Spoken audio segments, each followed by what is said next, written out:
Right, Cam, we are thrilled to that you came on safari with Cottar Safari Services. And um, how has your safari been? What really tell me something about that really stood out about them? Oh, that's a big question. It all stood out for me. I mean, it feels like it's gone very fast, but it was across 2 weeks. And each place had their own little, I guess, take homes that I loved. I mean, obviously, I started at Barana and I loved learning about the new school program and the recycled school, which was incredible. Um, the Rhino deployment team Mm-hmm. and the horse tracking, or horse riding, which Yeah, was just epic. I cool. think it's the number one thing to do in the world for 2024 as voted by National Geographic. And I was able to do it, which is pretty cool. Obviously, went to Old Pedge. We met with the team with the sniffer dogs and anti-poaching dogs. We met Najin and Fatu, the last two northern white rhinos. Met Baraka the black rhino. Did lion tracking.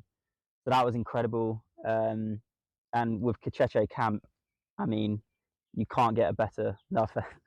The view was in front of a watering hole with herds of elephants and buffalo. So that was probably the winner from a view standpoint. Yeah, that was lovely. Sagira was something entirely different that I've never experienced before.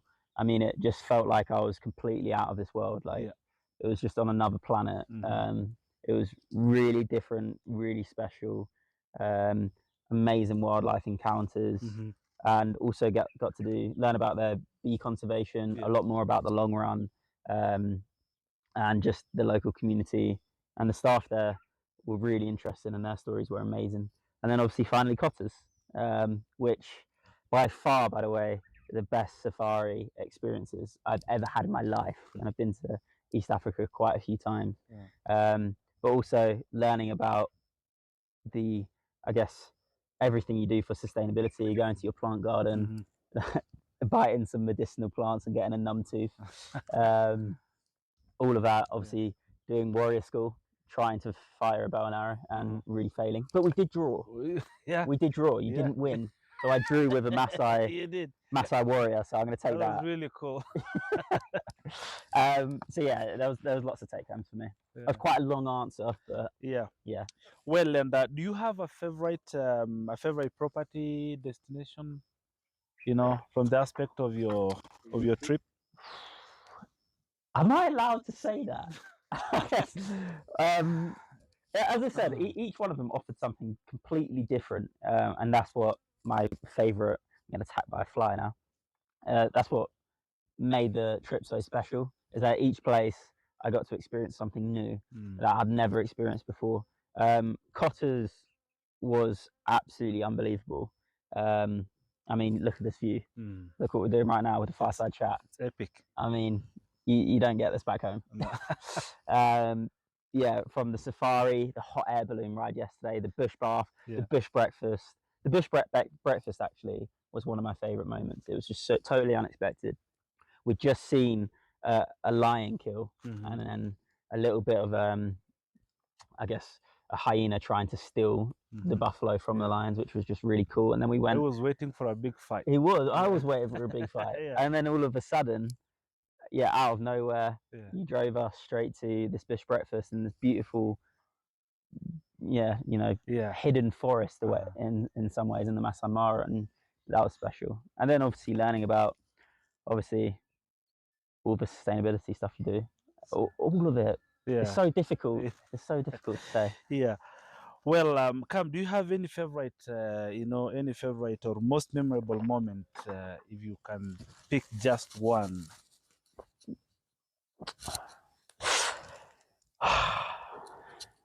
I should. The people, make the trip. Like my biggest take. I know obviously I'm here to see the animals as well, but my favorite part has been getting to meet and get to know all of you lot. And at each place, that's been the best part, and that's going to be the main take home. It's the people that always make the trip, inspire you to want to do more, and really motivate you in a way to keep, plugging away, Yeah. trying to support with conservation Yeah. and communities. Yeah, I'd definitely say the people, but the animals were magic. If Yeah. we're going to say an animal moment, Yeah. then the coalition of 4 male lions was Sweet. here in the Masai with Cottars. Yeah. I mean, rubbing heads together, you're never gonna. I mean, that's such a rare moment to experience. Yeah. So yeah, definitely that. Cam, what did you learn about the long run and the long run properties during your safari? Yeah, the long run's a really interesting initiative. I mean, finding out that they conserve and preserve over 23 million acres joined together, I mean, is out of this world. Yeah. And also changing the lives and improving the lives of over 750,000 of the local community is brilliant. It is But huge. the work that they're doing for biodiversity and sustainability is also exceptional, and it comes from the framework of the 4 Cs: conservation, commerce, culture, and community. Yeah. And that's probably been my biggest take home of it all.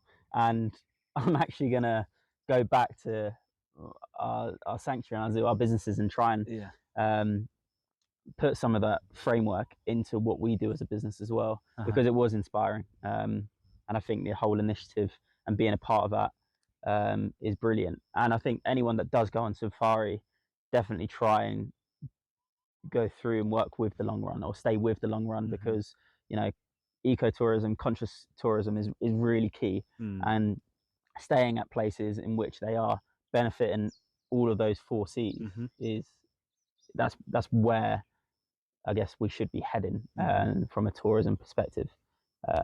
So it is a brilliant integration, quite a cool initiative. That's a brilliant initiative. Yeah, definitely my biggest take home out of the lot. Yeah, it can be better. I mean, what a good way to go forward into sustainability in a more in a very delicate world right now. Oh, absolutely. And also just seeing, like, for example, here at Cottars, I mean, your medicinal garden, your plant garden, like all of that we then eat for breakfast, lunch, and dinner. From farm to table.